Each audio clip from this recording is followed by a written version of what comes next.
What is up, y'all? We're getting this one started right away. Cam Smith doesn't want to be back. I don't blame him. We're trash. I was hoping to maybe move into the safety because we don't have any good safeties right now. Because we do have good cornerback depth. We drafted 3 last year. Otherwise, all these other guys I'm kind of okay with letting go, except for one player, and that is Anthony Schwartz. I really like the speed he gives us. Wide receiver, we're super weak at. And especially, you'll see after one of the moves we make, we get even weaker at wide receiver. So Anthony Schwartz, he had a good year for us. 32 catches, 419 yards, 3 touchdowns. This is the best year of his career to this point. So why not? We have so much money. There's nobody else that I'm bringing back, so we're going to offer him a deal, see if he wants it. He takes the 1-year deal. He's glad to be back. Scouting-wise, I scouted heavily on offensive tackles and running backs. Jalen Minor, A, ball carrier vision, A, something else. Elite strength, elite acceleration. Speed's pretty low. 4.57, 40-yard dash isn't exactly what I want to see, but I do think, we do know he has he has round 1 talent. In free agency, we're looking at some guys trying to bolster our defensive line. Hutch doesn't have interest in coming here, so I'm not going to offer him. I do like to sometimes offer guys who already have interest in us. Hey, 24-year-old Clayton Warmack. I don't know if you're a real person or not, but you got star dev, so we're probably going to bring you in. We're looking at a 2-year deal. Yeah, why not? If he wants to come in, he can come play some end for us. Then also on the right end, I want to get Preston Smith. I know star dev doesn't really matter, but who cares? He's older. We get both of these guys. We did target one more guy, Daron Payne, and we weren't able to bring him in. He decided to go to the LA Rams. Another guy we're bringing on for the D tackle position, just trying to get bigger up there, is Derek Nottie. We're also looking here at this is after I did some last-minute scouting of some safeties. Of Polk looks good, and then middle linebacker Ryland Pugh, top 5 talent for both of those guys. And yes, I did say our wide receiver position got weaker. It's because we traded Jalen Waddle. Probably could have got more for him, but I didn't really think they'd accept my first offer, but they did. So we get a first and a second. I believe it was the 24th pick. Looking at this, we traded them to Steelers. So taking a look at their roster, they are ready to compete.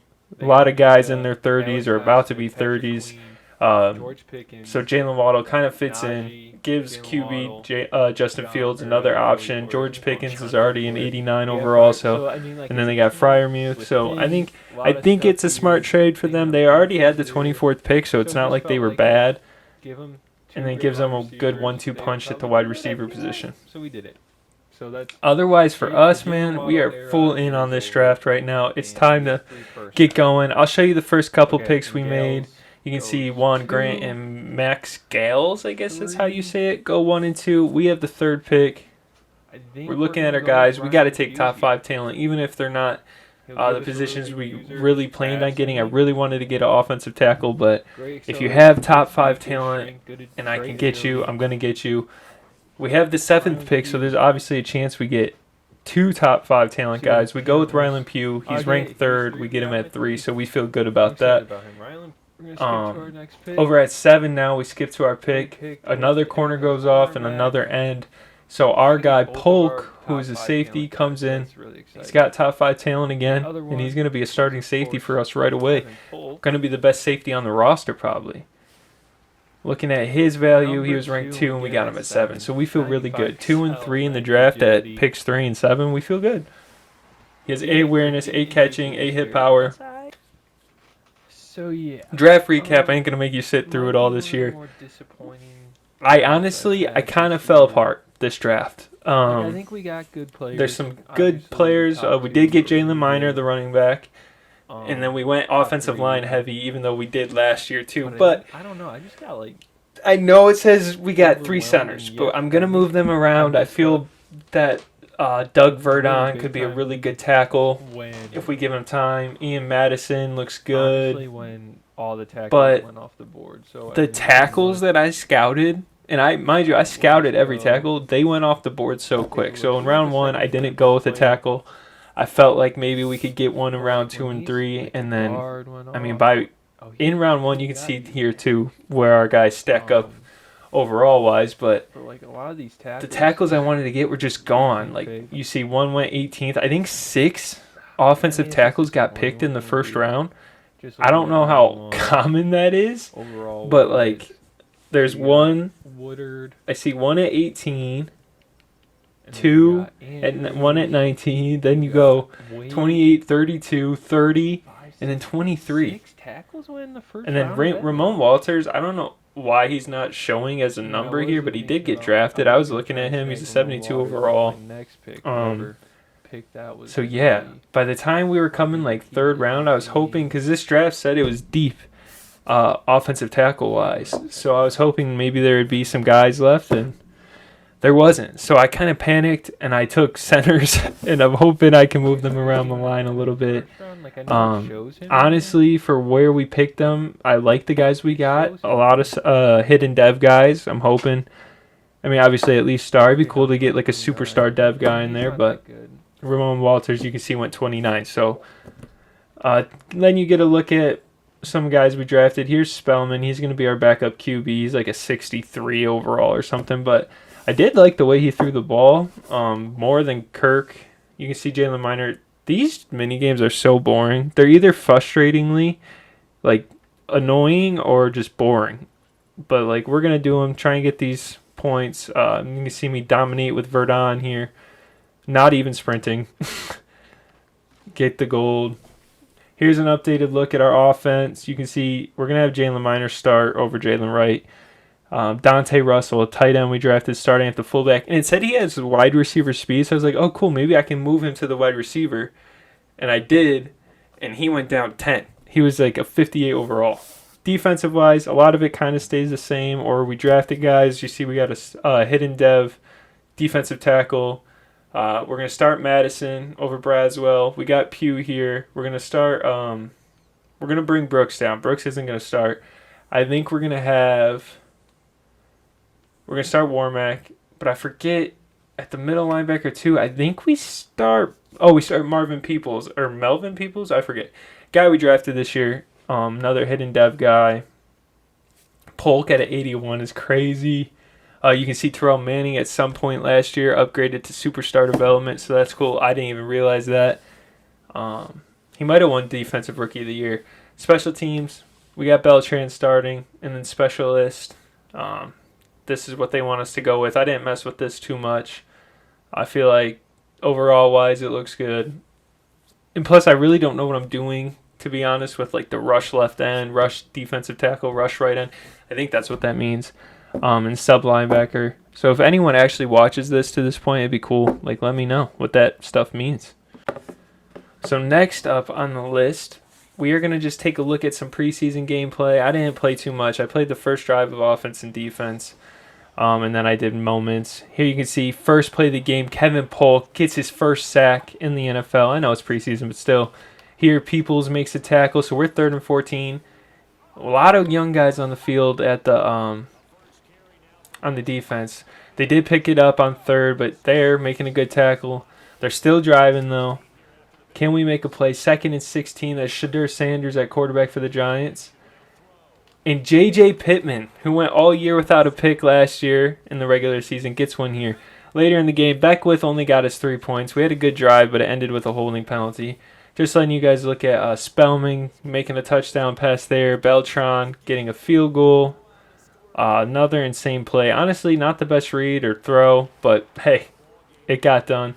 We win this game 24-27. We actually really held them in check. I know Trey Lance has 210 yards there, but on the last play, he completed a 4th and 27 for 87 yards. I didn't want to keep it in because I was so mad about it. Here's some injuries. I don't know why I kept this in, to be honest. Looking at this, we kind of simmed to the regular season. Here's a trade, too. I did trade Jalen Wright and Jordan Brooks for some picks. I just didn't want to have to deal with like Madden subbing guys in. Injuries happen. I want Miner to get his time. Defensively, I want Madison and Peoples and Pugh to not have to wait for Jordan Brooks to get out of there. So at the left end now, you can see John Bishop, a guy we drafted last year, right end Desmond Fowler. I don't know how to feel about it. Obviously, those guys are outside linebackers. They're undersized to be ends, I feel like, but I don't know. But we are jumping right into week 1. I'm going to get you guys some gameplay here. I think this style of editing suits us better if we cut it up a little bit more. Hopefully, we can get some people to watch it. First drive for Beckwith doesn't go as planned. We started with the ball, so now we're punting it deep to Jacksonville. And Donovan Knight makes a big tackle, knocks the ball out, and Ian Madison on his first down as an NFL player scoops it for a touchdown. We're up early and we're feeling good. And I'm trying to tell him, man, this doesn't happen for us often. We aren't usually up early, so take it when we can get it. Handoff here to ETN, and yeah, it went 23 yards for a touchdown, as a lot of things seem to happen with us. We are back down. Sean Beckwith throwing his first ball here, cross the field to Copeland, first down and more, gets us up to the 35. And here we'll show you, too, his first completed pass to former college teammate Henry Telfer, gets us a first down. We're in the 20. Handing it off to Jalen Miner now. Can he get his first touchdown? No, he stopped at the 1. 4 carries, 19 yards already. Here we go. First and goal from the 1. Jalen Miner not tackled at the 1, but there is a flag down anyway. Guess what? It's a holding penalty. It's coming back anyway. So here we go. First and goal from the 11 now. Beckwith dropping back all day to throw. Wonder why he had all day. What would have been a touchdown is, you guessed it, another offensive holding penalty for us, just killing us. And it has been our Achilles heel for a while, but that's what you have when you have inexperienced line play. Nick Beltran, his first field goal attempt of the year, clanks off. Everything went bad there. And then Trevor Lawrence capitalizing with a touchdown out wide. I don't know who number 1 is, to be honest. 3rd and 10 here, trying to bounce back. Good throw underneath to Schwartz, and it goes the distance thanks to a block on the left side. But 3 minutes left in the second quarter. It ain't looking good as a touchdown. One-handed grab. Terrell Manning not where he needed to be. And then, again, right before the half, they're running it inside. 28-14 at halftime.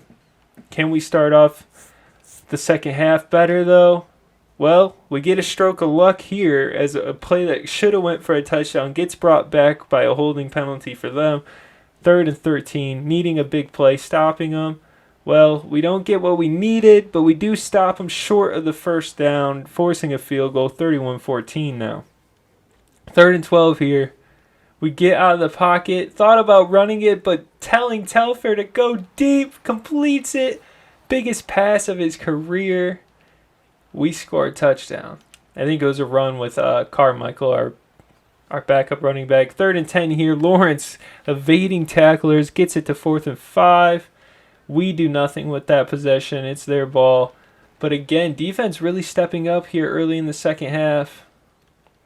But can we do anything with it? 2nd and 2. Jalen Miner has space to run. Gets a big run. Up to 81 yards now in the game. 4th and 1. Jalen Miner again gets the first. But guess what? Old reliable is the holding penalties against this offense. We have to settle for a field goal attempt. It'll be a 7-point game if we can get this. And now the defense has to go and get a stop. Well, the defense couldn't get a stop, as they scored right at the 2-minute warning, making it a 14-point game. It's not over yet, but it's going to be tough. We got 1 timeout left. A big throw to Matt Taylor. Beckwith dropping back all day to throw. I see the flag. I know it's a holding penalty anyways, so I just run it, get the first down. But guess what? Like I guessed it, holding penalty against Doug Verdon, the rookie. Out of position, so 4th and 20, just throwing something up there to hope we could get it. It was going to be close even if he caught it. I thought it was a good pass. We lose by 14. Trevor Lawrence absolutely cut us up. Beckwith not with the best day, but hey, for an opening career game, it's better than Caleb Williams' first game. Jalen Miner gave us 14 attempts for 80 yards. Receiving-wise, we had the big catch with Telfer, so 2 for 68. Miner gave us some, even though he's not supposed to be able to catch. In the next episode, we'll attack week 2 and 3 probably, and I'll see you